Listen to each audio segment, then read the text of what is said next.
Assalamualaikum warahmatullahi wabarakatuh. Saya Muhammad Akbar Ferdian dengan NIM 21305111084. Di sini saya akan menjelaskan tentang tugas akhir atau UAS pada matkul Deep Learning. Di sini ada judul UP saya yang berjudul Implementasi Model Long Short Term Memory atau LSTM untuk prediksi stok barang body care pada periode musiman berdasarkan data penjualan histori. Oke, langsung masuk kepada metode penelitiannya. Di sini ada metodenya menggunakan CRISP-DM. Di sini ada gambar tahapan metodenya. Terus yang pertama ada tahapannya itu adalah business understanding, yang dimana penelitian ini bertujuan untuk meningkatkan efisiensi pengelolaan stok barang pada body care pada PT Victoria Care Indonesia dengan memprediksi kebutuhan stok secara musiman. Selanjutnya ada permasalahan yang dihadapi adalah ketidakseimbangan stok yang dapat menyebabkan kekurangan atau kelebihan produk, terutama pada periode musiman. Dengan model LSTM akan digunakan untuk memprediksi berbasis data penjualan historis. Yang kedua ada data understanding, yang dimana data yang digunakan adalah data penjualan historis produk body care, termasuk informasi seperti tanggal penjualan, jumlah produk terjual, dan pola musiman. Terus ada analisis awal dilakukan untuk mengidentifikasi pola tren dan fluktuasi musiman serta outlier dalam data. Visualisasi data seperti grafik time series digunakan untuk mendukung pemahaman terhadap pola data. Selanjutnya ada data preparation, yang dimana data telah dikumpulkan akan melalui proses pembersihan seperti menghapus nilai kosong atau missing values, mengatasi outlier, serta menormalisasikan data agar sesuai dengan kebutuhan model LSTM. Selain itu, data akan dibagi menjadi dataset pelatihan dan pengujian di dalam konteks penelitian ini. Fitur temporal dan atribut lain yang relevan akan diproses untuk menciptakan dataset yang representatif.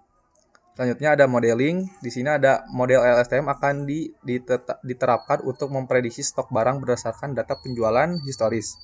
Pada tahap ini, parameter model seperti jumlah unit di hidden layer, fungsi aktivasi, dan ukuran batch akan dioptimalkan, serta beberapa eksperimen dilakukan untuk memilih konfigurasi terbaik yang menghasilkan prediksi dengan akurasi yang tinggi.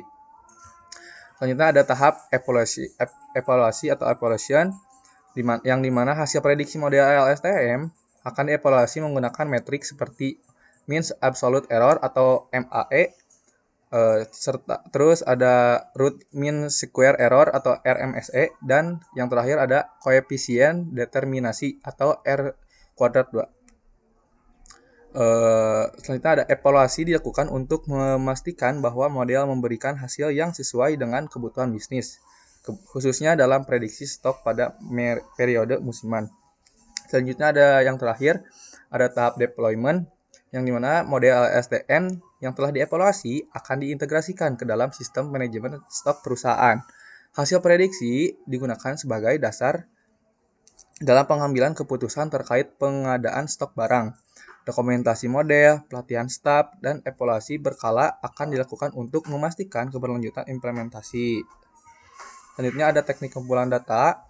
Yang pertama ada observasi, yang kedua ada wawancara dan studi pustaka, yang dimana observasi ini pada tahapan ini penulis melakukan kegiatan observasi dengan cara memantau secara langsung ke PT Victoria Care Indonesia dengan tujuan mengetahui kondisi terhadap data penjualan historis dan stok barang body care. Yang kedua ada wawancara, yaitu pada tahap ini penulis melakukan kegiatan wawancara untuk memahami lebih dalam dan menganalisis mengenai proses pendataan stok barang body care. Penulis juga melakukan pengumpulan data untuk mendapatkan informasi yang diperlukan dalam pelaksanaan penelitian. Dan yang terakhir ada studi pustaka. Penulis melakukan tinjauan studi pustaka sebagai salah satu acuan dalam pencarian informasi dengan mengandalkan sumber referensi seperti jurnal, buku, situs web yang dapat dipercaya dan sesuai dengan pokok bahasan penelitian. Selanjutnya ada data penelitian. Yang pertama ada data primer. Data primer yang didapat untuk penelitian yaitu diperoleh dari PT Victoria Care Indonesia secara langsung melalui wawancara atau diskusi dengan tim manajemen stok PT Victoria Care Indonesia. Data ini meliputi kebijakan pengelolaan stok barang, pengalaman terkait pola musiman dalam permintaan produk body care, serta proses operasional yang terkait dengan pencatatan dan pengelolaan data penjualan. Yang kedua ada data sekunder, yang dimana data sekunder itu dapat untuk penelitian ini diperoleh dari laporan internal, perusahaan buku, jurnal, dan situs web. Topik yang didapatkan mencakup data penjualan historis produk body care, analisis tren musiman, metode long short term memory atau LSTM, machine learning, serta teknik prediksi dalam manajemen stok barang.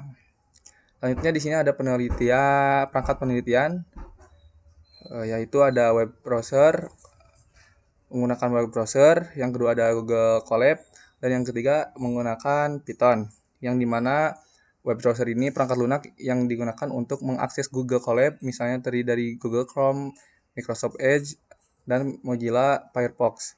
Yang kedua ada Google Colab, yang dimana tools ini digunakan untuk perangkat mendukung dalam pembuatan model dengan metode CRISP-DM, dimulai dari tahap business understanding hingga tahap evaluasi. Dan yang terakhir, penulis menggunakan Python karena bahasa pemrograman ini sangat mendukung dalam pengimplementasian prediksi stok barang body care dengan menggunakan metode CRISP-DM dengan algoritma LSTM. Selanjutnya ada objek penelitian. Objek ini yang digunakan dalam penelitian ini merupakan data stok barang body care dan data hasil penjualan di PT Victoria Care Indonesia. Data tersebut akan dijadikan pemodelan yang berbentuk prediksi dengan metode CRISP-DM yang memakai algoritma long short term memory atau LSTM. Selanjutnya ada jadwal rencana kegiatan. Yang pertama ada pengumpulan data, yang kedua ada business understanding, yang ketiga ada data understanding, yang keempat ada data preparation, yang kelima ada data modeling, ada modeling, yang keenam ada evaluasi, yang ketujuh ada deployment, dan yang kedelapan ada penyusunan laporan. Mungkin cukup sekian dari saya. Mohon maaf apabila ada kesalahan atau kekurangan. Wabillahi taufiq wal hidayah. Wassalamualaikum warahmatullahi wabarakatuh.